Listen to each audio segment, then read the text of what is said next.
Despite the prospect of an agreement, Israeli strikes in Gaza are not letting up. Palestinian officials say dozens of people were killed on Thursday. Some of them were simply looking for food.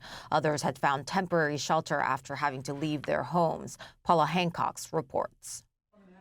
Smoke rises from the remnants of this school turned shelter.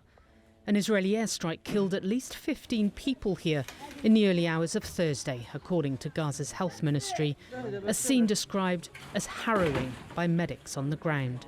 We went to put out the fire to reach the victims, this eyewitness says. The bodies were boiling from the fire. These rockets struck them. They destroyed children, turned them into corpses.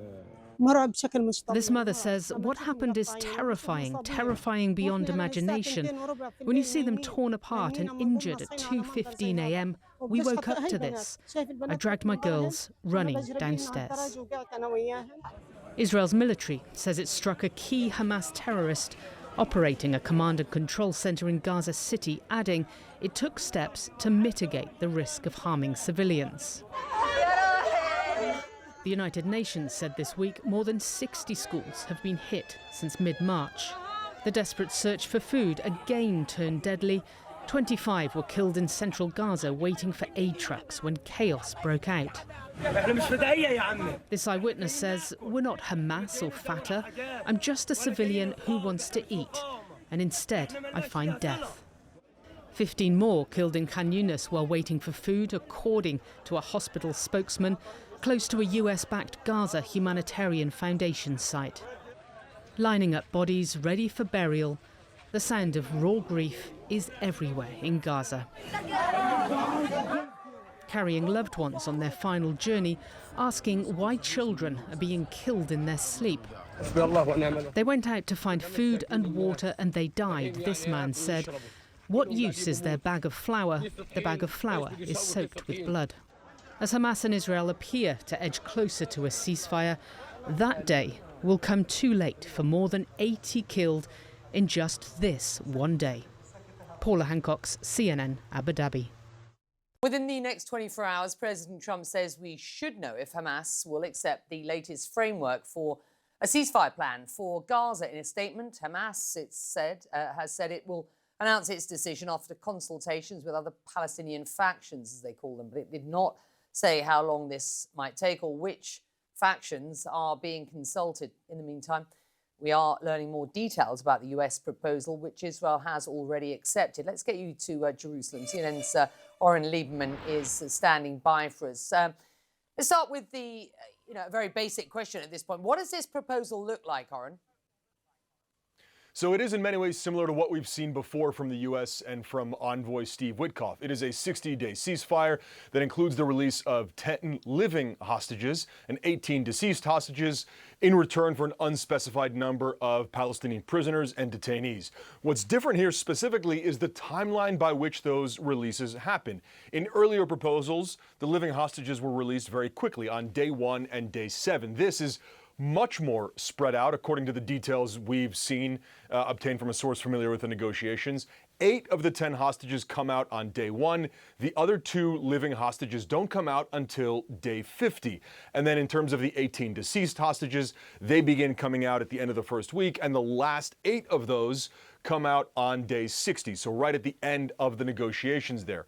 Crucially, on day 1, there's also the immediate beginning of negotiations toward a permanent ceasefire. There's an Israeli withdrawal from northern Gaza on day 1, an Israeli withdrawal from parts of southern Gaza on day 7. And in terms of what that withdrawal looks like, that's part of what are called proximity talks. That's the next stage here if Hamas accepts the proposal on the table. And what that means is you'd have Hamas and Israel effectively in the same building, either in Doha or in Cairo, and you have negotiators shuttling back and forth to hammer out the last few details. So there are still steps here, even if we hear a message from Hamas that they've accepted the proposal. In terms of what the hostage releases would look like, there is a commitment here that there wouldn't be the sort of Hamas ceremony or fanfare that we saw in the last releases.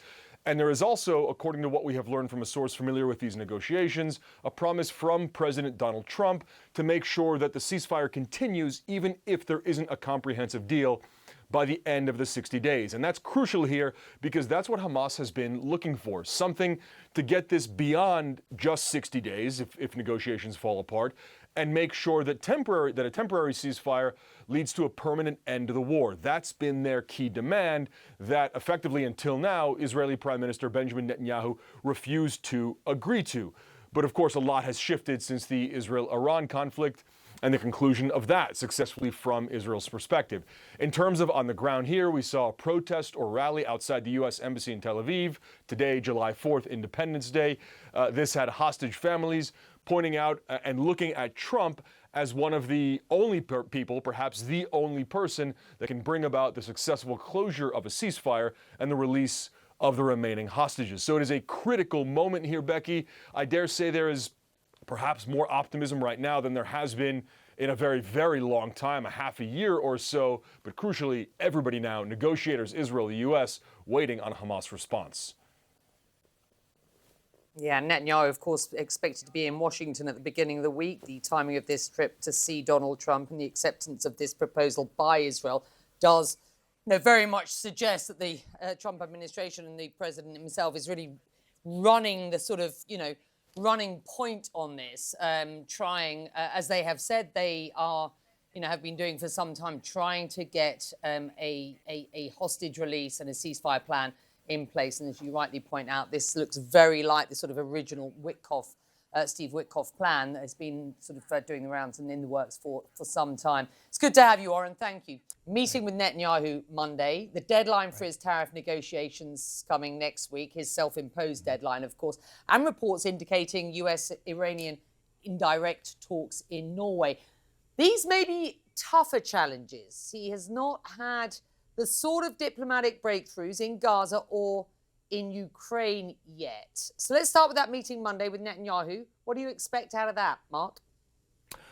Well, look, I think Netanyahu has to come in and say thank you to President Trump for sticking by him through all this, all the controversy that we're seeing here in the United States about support for Israel right now. And we're seeing certainly a fight within the Democratic Party. Look, I think you're going to see Donald Trump continue to stand by strongly with Israel and with Netanyahu. He in many ways, as you know, because of his support, Netanyahu in some ways has a new political life because back at home, he wasn't doing so well, let's say a year and a half ago. Donald Trump comes in, gives his support for what's going on in Gaza, certainly with on the Israel side, and this is where you have it. So again, I think you'll see a firm handshake between both nations on Monday.